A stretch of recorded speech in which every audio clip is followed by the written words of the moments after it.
Hey, this is me without Scott. Scott's late, and I doubt if he's going to be here. And I imagine I'm going to be here for about 5 minutes explaining. Oh, wait a second. Oh, now live on my channel. Um, I'm drawing something where I was on I've done this before. I did a search for a Saturday Evening Post story about a man on an island being chased by giant snails. And I either just didn't do the search right or something. But it turns out this time when I did a search, I found the story right away. And it's by, of all people, Patricia Highsmith, who wrote, of course, the talented Mr. Ripley. And so she did these little weird stories. She was a big one for snails because she kept them herself in like a terrarium or whatever. And I guess just kind of dug watching them do their thing. And so the illustration, of course, is what was the big grabber for a 14-year-old kid in 1967. There you go. You can figure out my age. It was just, this cool imagination firing thing of a giant snail. Maybe I'll just bring that up, share the screen, since I did find it a couple of times.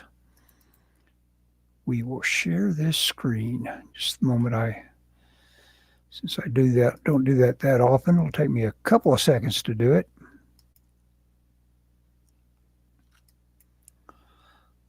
Let's see, snail. There it is. So that's the thing that supposedly appeared in the Saturday Evening Post. I just bought this issue of the Saturday Evening Post on Amazon, of all places. So I guess somebody had an Amazon store, and which is cool. I mean, it cost me $8 to relive something that obviously had a great impression on me. I thought it was more dynamic, like what I'm doing, where the snail was on his heels. And of course, what's funny is this guy is under the impression, oh, I like that. I'm going to put short pants on him too. Is under the impression that, he gets his first inkling that the snails will be, the snail turns on him and starts chasing him. But then it's like, I can walk fast and stay out of this thing's way. Then he finds there's another one, and then I guess, I'll wait to read it, but I assume the short story, it involves them wearing him down because they never stop. And so it's going to be a fun story to reread. And but like I say, you expect your memory to be totally in tune for something that makes such an impression on you. And so it's kind of interesting. Let's see if I can do a big detail moment here. Let's go down and look at him real closely.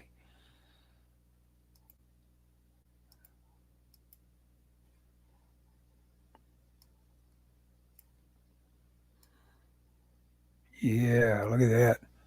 Talk about now, would that have been before Dune, 1967? Dune dates way back, pretty far back. I'll check it so that you can know before you leave this evening, before I leave this evening, because I'm not going to be here long without Scott. Scott was going to give us a couple of things he's been into lately, including the minimum viable product. Yeah, that's it. Minimum viable product, which sounds like a pretty intriguing idea of, big shapes or something like that. Just give us the outline. Oh, there he is. No, that's me. That's my other screen. What did I say I was looking for? Oh, yeah. When did Dune come out? Dune first published. I'll tell you in a moment. 1969. So big. So oh, when did Dune come out? October 22nd, 2021. No. Now wait a second. Dune Messiah 69. Dune is a 1965. So Dune is before this. That's interesting. But, that just shows you about zeitgeists in general.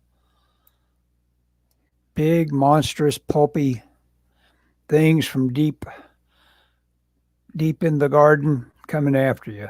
And, there's Richard Corbin did a really cool underground story of a worm that has to be fed. It's one of those things. He typically did stuff where, his collaborations with the writers he was typically working with, they do, H.P. Lovecraft notions about people that just can't help themselves working for what turned out to be, beyond the stars kind of evil. Yeah, I like this. This looks like if a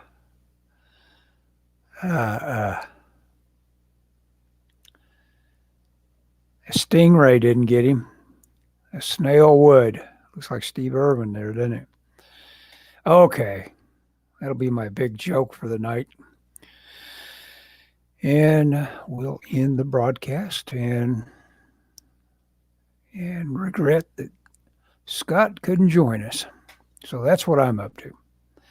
I think I'll take a break from starting on the illustration, work on it tomorrow, and show it later. Maybe I'll do one of these things I've been doing lately where I let the Procreate do a quick time lapse of my whole process.